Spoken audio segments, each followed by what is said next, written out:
Au cours du printemps de 1899, Sherlock Holmes réussit à résoudre une affaire très embrouillée de vol de documents secrets dans une ambassade étrangère de Londres.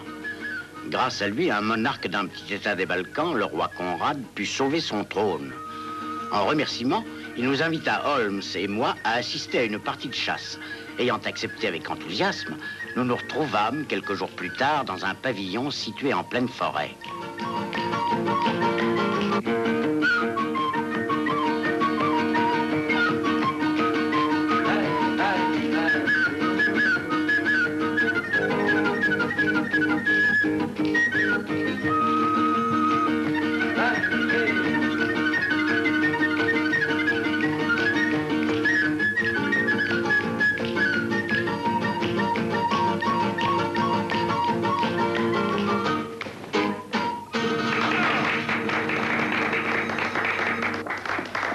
Attends. Dis la bonne aventure au roi. Pas la mienne. Dis-la au prince Stéphane. Auriez-vous peur de votre avenir, cousin? Je vous répondrai quand je connaîtrai le vôtre. Vous serez déçu, Conrad. Je suis sûr d'avoir une vie longue et paisible. Dis-leur, petite.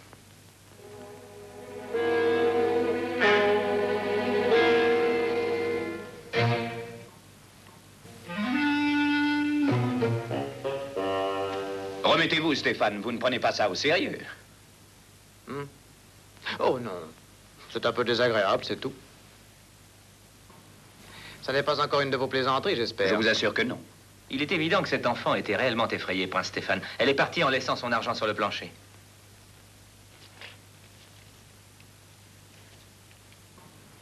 Oublions tout cela. Et portons un toast à... Je ne sais pas à quoi, je dois l'avouer. Nous avons bu déjà à nos hôtes et à tous les gens de ce pays. À la beauté, votre Altesse.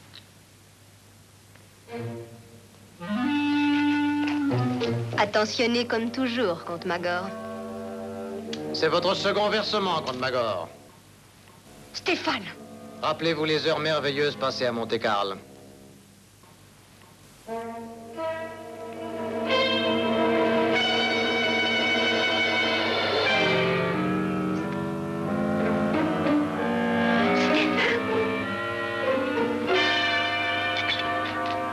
Conrad!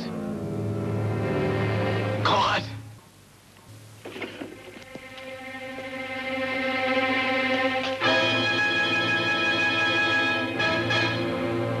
Il est mort.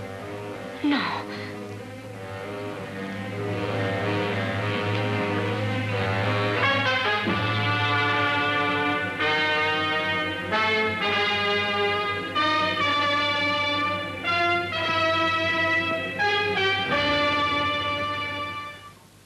Oui, poison. Mais je ne peux pas dire lequel avant d'avoir fait une autopsie. Watson, aurait-on pu le verser dans son verre avant de porter le dernier toast? Oui, c'est impossible. Si c'est un poison à action rapide. Hein? Ça semble presque incroyable qu'on puisse commettre un meurtre aussi vite et aussi facilement en présence d'autant de témoins. Vous savez, Holmes, je suis arrivé à la conclusion que ces gens sont tous fous furieux. Je n'ai pas eu une minute de calme depuis que nous sommes ici. La question, Watson, est qui avait le meilleur motif? Y compris le roi, très capable de tuer si le besoin s'en faisait sentir. Entrez.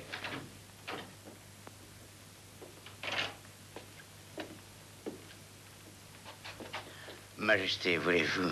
Messieurs, asseyez-vous, je vous en prie.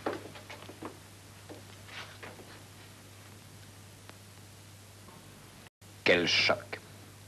C'est terrible. Mais j'ai bien peur que les conséquences ne soient encore plus terribles. Une guerre?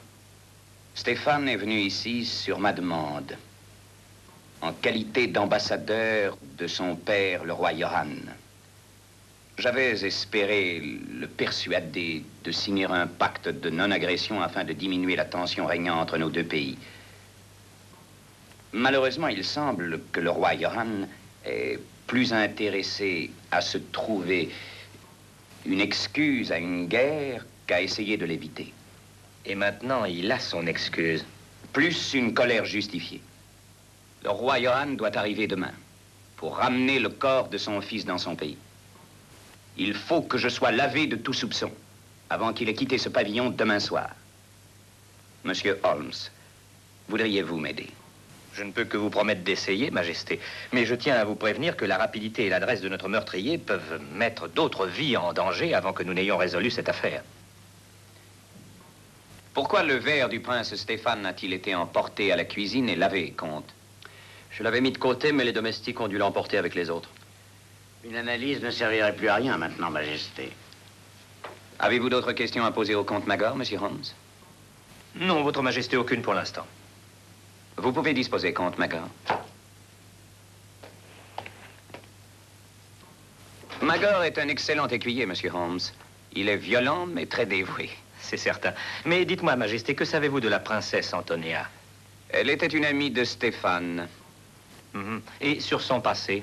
Je sais qu'elle appartient à une famille royale ruinée. La connaissez-vous depuis longtemps? Quelques années. Je l'ai connue à Monte-Carlo. En fait, là-bas, je suis tombé amoureux d'elle. Rien de surprenant à ça. Tous nous l'étions, y compris Stéphane. Elle était attachée à un autre homme que je respectais et je ne me déclarais pas. Stéphane usa de moins de discrétion et nous supplanta tous auprès d'elle. Vous avez dû lui en vouloir. Non, pas vraiment. Stéphane et moi n'avons que très rarement de disputes, sauf en politique. C'est un mensonge. Ou alors auriez-vous oublié ce qui s'est passé ce matin? Que voulez-vous dire, Antonia? Après tout, peut-être me suis-je trompée. Vous avez porté une accusation. Je m'en excuse. Si vous aviez encore besoin de moi, monsieur Holmes, je serais dans mes appartements. C'est entendu, Majesté. Je vais me retirer aussi, Majesté. Je ne voudrais pas que vous pensiez que j'ai pu parler derrière votre dos. Bonne nuit, messieurs. Vous devriez vous faire les lignes de la main ce soir. Il y a une bohémienne qui dit des choses stupéfiantes. Enfin, Holmes, où veut-elle en venir? Oh, je crois, Watson, qu'il pourrait être intéressant de le découvrir. Oui, probablement très intéressant.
Le prince est mort. Je le sais. Je l'ai vu dans sa main. Avez-vous vu autre chose que ce qui était écrit dans sa main? Oui. Je les ai vus tous deux se quereller. Le roi et le prince? Je me trouvais dans la cuisine. J'attendais qu'on vienne me dire que c'était mon tour de danser. Mais en entr'ouvrant une porte, j'ai vu les deux hommes se préparer à se battre en duel.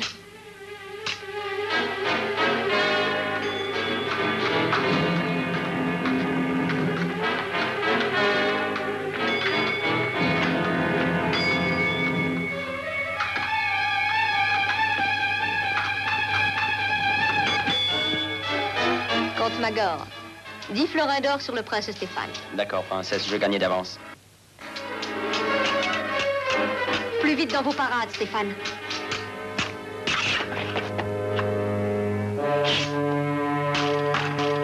Touchez! Votre poignet, Stéphane. Une égratignure. Il vaut mieux vous faire penser. Comte Magor, Oui, Majesté? allez prendre une nappe sur la table. Il faudra prendre des leçons, Stéphane. Vos réflexes ont perdu de leur rapidité. Il se peut que j'ai besoin de leçons d'escrime, mais en tout cas pas de leçons de sportivité, moi. Que voulez-vous dire? J'étais sans garde. Un vrai sportsman n'attaque pas un adversaire sans défense. Je me rappellerai cette remarque, Stéphane. Et je veillerai que vous ne l'oubliez pas non plus. Allons, messieurs. Monsieur Holmes et le docteur Watson ne vont pas tarder à revenir de leur promenade. Alors, je n'ai pas regardé davantage. Merci, vous m'avez été très utile. Je crois que cet assaut amical de ce matin appelle une enquête plus approfondie. Venez, Watson. Dites-moi, Majesté, qui a proposé l'assaut d'escrime ce matin entre vous et le prince Stéphane? La princesse Antonia. Et où sont les épées? Là? Ça ne vous ennuierait pas que je les examine? Non. Merci.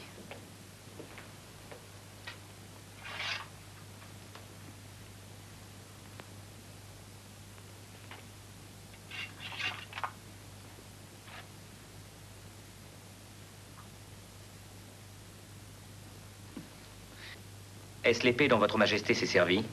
Oui. Est-ce vous qui avez eu le choix des armes? Oui.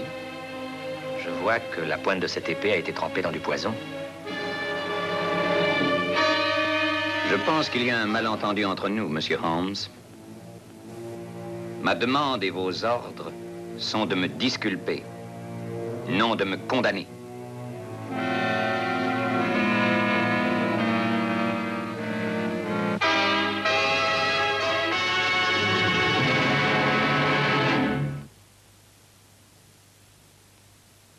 Mais c'est une preuve formelle. Le roi avait le choix des épées. Donc il était sûr de vaincre et d'empoisonner le prince. C'est une preuve, Watson, mais malheureusement pour notre sécurité, elle n'est pas concluante. Que voulez-vous dire? Nous devons poursuivre notre enquête jusqu'à ce que nous obtenions une preuve absolue. À ce moment-là, les faits parleront d'eux-mêmes. Ah oui, mais si vous prouvez qu'il est coupable, vous déclenchez une guerre. Je le sais, Watson, mais je ne peux que taire les faits, je ne peux pas les modifier. Oh, eh ben, allons déjeuner. Si nous sommes condamnés à mort, profitons au moins de notre dernier pas. Vous avez raison, Watson.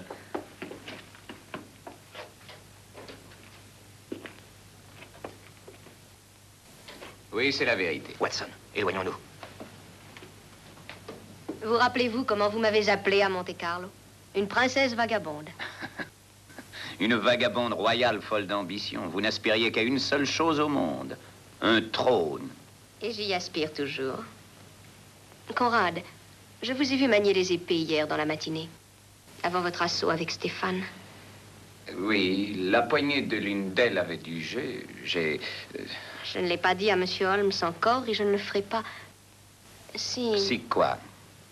Votre trône est un trône plein de séduction et on m'a déjà dit que je ne manquais pas de séduction moi-même. Vous auriez pu l'avoir sans recourir au chantage. J'étais prêt déjà à vous épouser à Monte-Carlo. Quand vous avez choisi Stéphane, je n'ai pas cessé de vous aimer depuis. Vous? Vous m'aimez? Dites à Monsieur Holmes tout ce que vous voudrez. Conrad, je ne savais pas. Sortez. Sortez.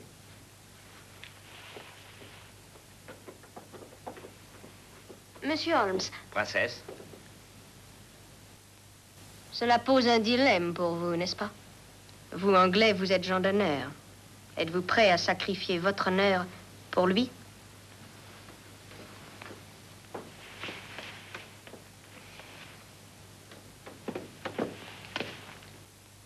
Vous avez entendu? mais oui, Majesté. Je n'ai pas tué le prince Stéphane. Et cependant, ce que je connais suffirait à vous faire condamner en cour de justice, vous savez. Monsieur Holmes, vous représentez un danger pour moi. Ai-je votre parole que, lorsque le roi Johan arrivera, vous oublierez toute preuve que vous pourrez avoir contre moi? Non, je regrette, Majesté. Vous prenez, vous, ainsi que le docteur Watson, de gros risques? Je l'ai compris au moment où j'ai commencé mon enquête, Majesté.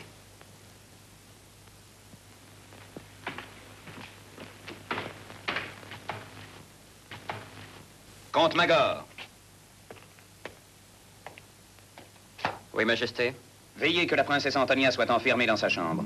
Monsieur Holmes et le docteur Watson sont mis en état d'arrestation. Mais vous oubliez, Majesté, que nous sommes sujets britanniques. Bon, pour le moment, cela n'a guère d'importance.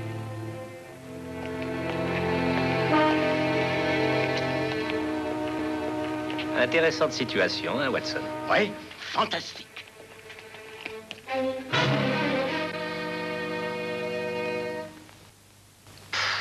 Mais voyons, Holmes, ils ne peuvent pas nous jeter en prison comme ça, nous Anglais, sans motif ni raison. Oh, je parierais qu'ils peuvent. Oh, c'est déjà fait. C'est ce que je voulais dire. Pourquoi a-t-il demandé que vous fassiez une enquête? C'était de la folie. Ça ne pouvait qu'apporter les preuves de sa culpabilité. Nous n'avons pas les preuves de sa culpabilité. Ce sont seuls les faits qui sont contre lui. Hein? Mais vous avez dit que ça suffisait pour le faire condamner. Oui, mais il nous manque le point qui est le plus important. Le mobile. Ah, peut-être parce qu'il n'est pas apparent. Qui tire le plus de profit de la mort de Stéphane? Personne. Exactement. Et qui perd par elle? Voyons, attendez, la princesse Antonia perd son trône. Et le roi Conrad entraîne son pays dans une guerre pour laquelle il n'est pas du tout préparé. Ça nous amène donc au comte Magor. Magor? Pourquoi? Il ne perd rien. C'est ce qu'on peut croire, mon cher Watson. Quelle est votre idée de derrière la tête, Holmes? Surveillez le garde, Watson, et dites-moi quand il viendra par ici. Bien. Watson, vous rappelez-vous ce que Stéphane a dit juste avant de perdre connaissance? Non, je ne me rappelle rien, excepté... Eh bien, c'est passé presque inaperçu dans l'affolement général. Mais il a lancé l'argent de la bohémienne à Magor et il lui a dit quelque chose à propos d'un second paiement. Le garde. Mais qu'avez-vous dans le nez, Watson? Hein? Oh! Oh, regardez! Oh, encore une autre derrière votre oreille. Écoutez, vraiment, Holmes, l'heure n'est guère choisie pour s'amuser. Vous avez peut-être raison, mon vieux. Hé, approchez, approchez. Un petit tour, le nez. Hein? Oui. Et voilà, une jolie pièce. Vous prendre, hein?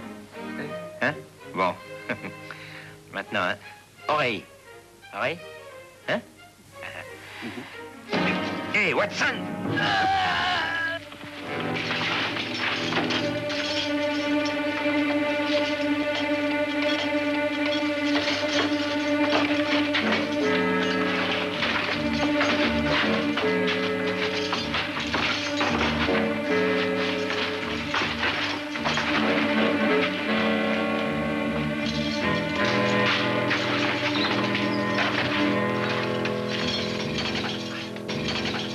Maintenant, Holmes? Allons délivrer la princesse Antonia, venez.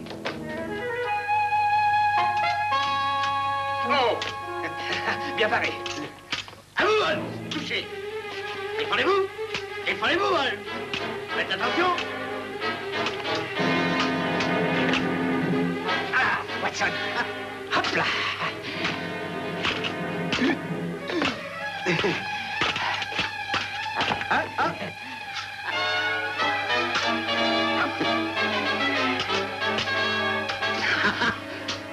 Ah, vous n'auriez plus, Holmes!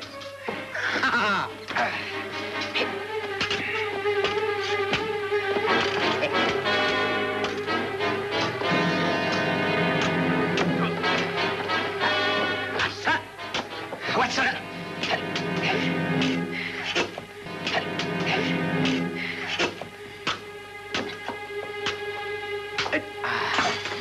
Je vous ai eu, Watson.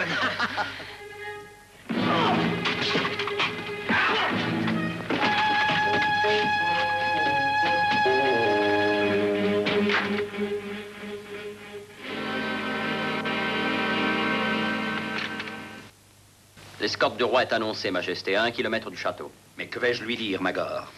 Ne lui dites rien, Majesté. Il n'a aucune preuve contre vous. Le seul fait de me soupçonner sera suffisant pour lui. Je dois prouver mon innocence.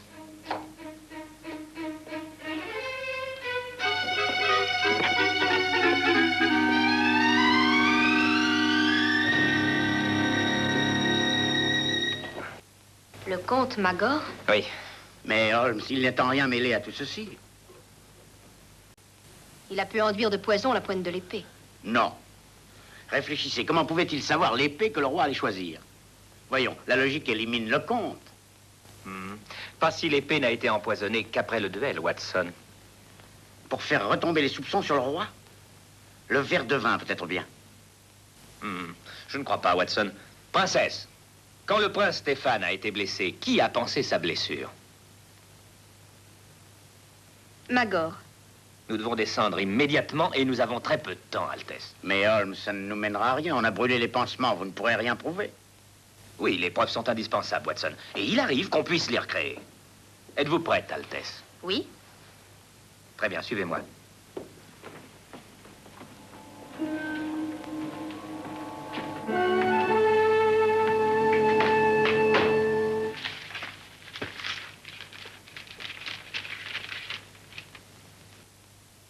Johan a lancé l'ordre secret de mobilisation. Il prendra effet au moment où il repassera la frontière. S'il est résolu à avoir la guerre, rien ne pourra l'en dissuader. Êtes-vous vraiment sûr de ça, comte Magor? Si le roi Johan avait été placé devant la vérité, il n'aurait plus de raison de faire la guerre. N'est-ce pas, comte? Pourquoi tirer votre épée, comte Magor? Nous sommes sans armes. Rentrez votre épée, comte Magor. Quelle vérité, monsieur Holmes? Ils veulent gagner du temps, Majesté, afin d'être en liberté quand le roi Johan arrivera. Pas du tout, comte. Nous avons réussi à découvrir la dernière preuve dont nous avions besoin. Et elle vous disculpe entièrement, Majesté. Quelle est-elle? Pourra-t-elle convaincre le roi Johan? Je pense que oui. Nous avons trouvé ce qui contenait le poison. Mais de quoi parlez-vous, Holmes? Nous l'avons trouvé, Watson. N'est-ce pas, comte? Défendez-vous, monsieur Holmes. Rendez-moi ce bouton ou défendez-vous. Rentrez votre épée, comte Magor. Je compte jusqu'à 3, monsieur Holmes. Qu'y a-t-il dans ce bouton, comte? Mais rien. Ah, il n'y a rien, hein?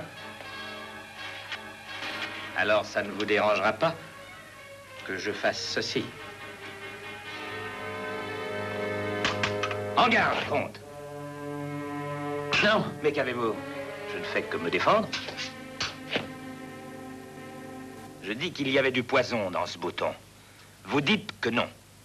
Si vous avez raison, qu'importe que je vous fasse une légère égratignure. Non, non, arrêtez. Jetez votre épée.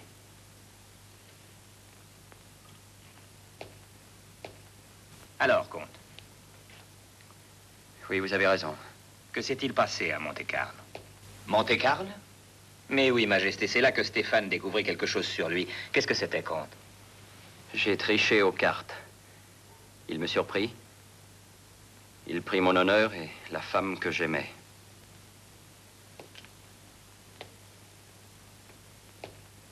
Je voulais oublier ça, remonter la pente, mais il ne me le permettait pas. Il me le rappelait sans cesse, sans aucune pitié. Et ce qu'il y avait de plus insupportable, comte, c'était que vous continuiez à vous rappeler, vous aussi. Et que vous n'arriviez pas à échapper à votre conscience, n'est-ce pas? Le roi Johan et son escorte vont franchir les grilles, sire.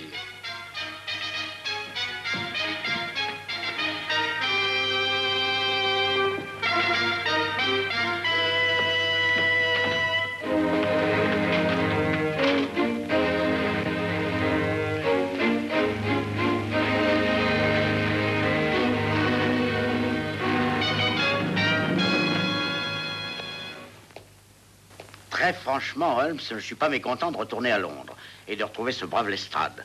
Poison, épée et cette cour de barbares, je ne suis pas fait pour ça. Je comprends vos sentiments et je les partage. Oh, Holmes, j'ai hésité jusqu'à présent à vous en parler, mais est-ce que vous saviez que le comte Magor était champion d'escrime de l'armée? Ah oui, oui, je crois bien qu'on m'en avait parlé. Ah, bien, bien. Je voulais dire, ne vous en vexez pas, mais j'ai tiré contre vous souvent et je pense, oh, vous n'êtes pas maladroit, mais, enfin, pas très adroit. Je veux dire, pas assez adroit pour un homme comme lui. Ah oui, je savais tout cela, Watson, mais par bonheur, lui, non. Oh, mais je veux dire, que se serait-il passé s'il avait déjoué votre bluff? Combien de temps auriez-vous pu tenir devant lui? Oh, voyons, disons environ 30 ou 40 secondes.